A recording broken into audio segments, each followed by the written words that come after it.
Shalom, chers frères et sœurs dans le Seigneur. Je suis dans la joie de vous savoir nombreux et nombreuses à nous suivre. Je vous souhaite la bienvenue dans notre émission Les ondes de l'Évangile. Aujourd'hui, j'ai le réel plaisir de recevoir un invité spécial que j'aime très bien, qui s'appelle le frère Danny Kazadi. Aujourd'hui, dans le cadre de cette émission, je ne vais pas beaucoup intervenir, excusez-moi. J'aimerais laisser un peu la place à mon invité. Donc aujourd'hui, j'ai juste une question à poser à mon invité, qui est le frère Danny Kazadi. J'aimerais qu'il puisse nous parler de l'amour de Dieu dans sa vie. Comment est-ce que lui, il conçoit l'amour de Dieu? Donc, il essaie un peu de nous parler de l'amour de Dieu. Donc, sans plus tarder, je vais passer la parole à mon invité. Alors, bonsoir Danny Kazadi. Bonsoir. Parler de l'amour de Dieu. Pour commencer, quand on parle de l'amour de Dieu, quelque chose est vrai. On pense tous que... On s'imagine quelque chose quand on parle de l'amour de Dieu. On s'imagine que c'est quelque part. Mais en fait, l'amour de Dieu est bien plus fort, va bien au-delà de ce que l'homme peut s'imaginer. Parce que en fait, l'imagination de l'homme est limitée. En fait, l'imagination de l'homme s'arrête quelque part. Mais l'amour de Dieu n'a pas de limite. L'amour de Dieu va au-delà de tout ce que l'on peut s'imaginer. Dans la vie de chaque jour, on a souvent l'habitude de dire que l'amour ne se dit pas, l'amour se manifeste par des gestes. C'est ça qu'on dit souvent. Alors, je vais essayer de parler d'un geste.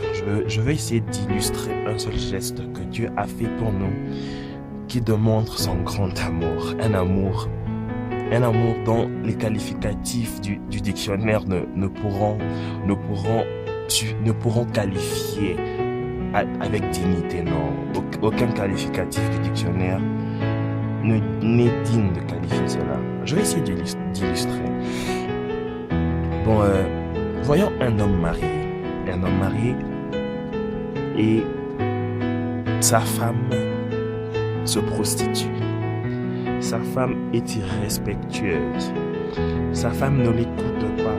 Sa femme lui tourne tout le temps le dos. Sa femme refuse de faire ce qu'il demande de faire. Et puis après, quelque chose arrive à cette femme. Sa femme est disons, elle est arrêtée quelque part. Et la seule sentence qui est valable pour elle, c'est la mort. À moins que son mari accepte de payer un grand prix, un prix alors très très fort pour que cette femme puisse vivre et puisse revenir à la maison. Nous sommes humains.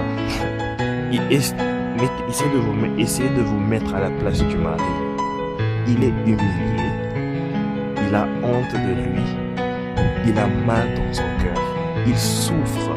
Il a une grande peine qu'il ressent. C'est une grande peine qu'il va ressentir. Alors, je ne sais pas qu'est-ce que chacun aurait fait à la place du mari, mais je suis sûr et certain que même le 0,1% des hommes auraient accepté de payer ce grand prix effort. Alors, essayons de voir maintenant avec Dieu. Quand nous péchons, nous ne l'honorons pas. Quand nous péchons, nous lui tournons le dos. Quand nous péchons, c'est exactement ce que nous faisons. On se tourne vers le mal. Et la Bible dit, le salaire du péché, c'est la mort. C'est ça que la Bible dit. Tout celui qui a péché, son salaire, c'est la mort. Mais Dieu a vu cela. Dieu a vu cela. Il a refusé que nous puissions mourir. Il a refusé. Alors, il a envoyé son fils Jésus, son seul fils. Il a quitté un trône glorieux. Quand je dis glorieux, c'est vrai, il y a eu des hommes glorieux dans ce monde, mais le trône glorieux de notre Seigneur, personne ne peut l'imaginer en tout cas. Personne ne peut imaginer ce trône glorieux. Alors il a quitté ce trône glorieux. Il est venu sur cette terre humble.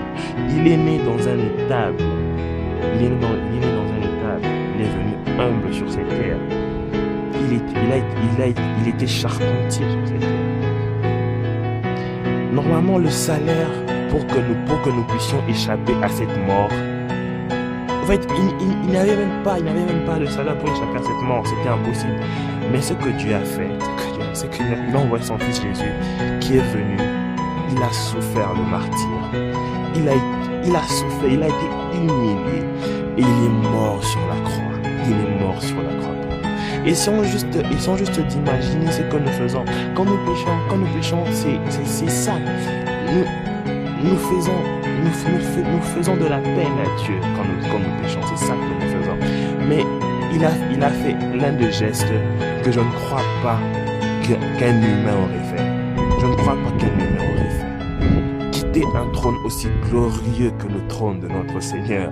Quitter un trône aussi glorieux et descendre sur cette terre pour venir être humilié, pour venir souffrir, pour venir mourir à notre place. Non. Cet amour, en tout cas, moi parfois, je ne sais pas le qualifier. C'est un amour immense. C'est même plus qu'immense, je dirais. C'est un amour plus qu'immense. Et il est mort sur la croix pour nous. Alors que tu n'étais même pas né. Je n'étais même pas né. Quel degré d'amour notre Dieu a pour nous. Quel degré d'amour. Et c'est juste de voir ce degré d'amour, ce geste magnifique, ce geste qui ne sera jamais, alors là, jamais fait. Ce geste qui n'existera jamais dans la vie. Même mon propre père, je ne crois pas que mon père aurait quitté un trône aussi glorieux pour venir prendre. Non, je ne crois pas qu'il aurait fait quelque chose comme ça. Mais Dieu, il a accepté. Jésus-Christ est venu, il est mort pour toi, il est mort pour moi. Quel geste aussi magnifique, aussi merveilleux. Oh Dieu, tu es grand. C'est un amour, c'est... Non, jusque-là, je n'ai donné aucun qualificatif pour cet amour parce que je ne trouve pas un seul qualificatif digne de cet amour. Dieu nous aime vraiment. Dieu m'aime vraiment. Je sais que Dieu m'aime vraiment. Dieu t'aime vraiment. Dieu, c'est un amour, non. Et bien au-dessus de tout ça, il y a encore cette grâce. Nous vivons encore la grâce de notre Dieu. Nous vivons encore sa grâce. Alors cette grâce, non. Donc, moi, je n'ai pas besoin de parler de beaucoup de choses pour faire voir l'amour de Dieu. Je n'ai pas besoin de parler de beaucoup de choses. En tout cas, pour moi, ce seul geste, le seul fait qu'il est venu et il est mort sur la croix pour mes péchés. Le seul fait qu'il a fait cela, pour moi, ça résume en tout cas tout l'amour que je n'aurai jamais envers quelqu'un. C'est un amour, il m'a aimé avant même que je ne le connaisse. Et essayons de voir, Dieu m'a aimé avant que je ne le connaisse. En tout cas, c'est un amour très grand. C'est un amour très grand. Alors, j'aimerais vivre chaque jour dans cet amour. J'aimerais vivre cet amour. Pas la vivre en partie, non, pas la vivre en partie, la vivre en entièreté. La vivre en entièreté, c'est quelque chose. C'est quelque chose. Alors, j'espère que ce grand désir de vivre dans l'amour de Dieu, dans l'amour du Christ, c'est un amour qu'on va tous vivre. Merci beaucoup, gloire au Seigneur.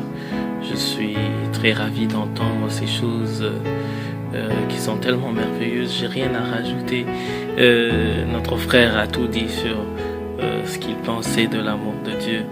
Et j'espère que son intervention va vous bénir parce que cette intervention m'a beaucoup béni. J'espère que vous aussi, toutes les personnes qui nous suivez, vous allez être bénis par cela. Je vous remercie de nous avoir suivis et je remercie aussi mon frère qui avait accepté mon invitation et que le Seigneur vous bénisse abondamment.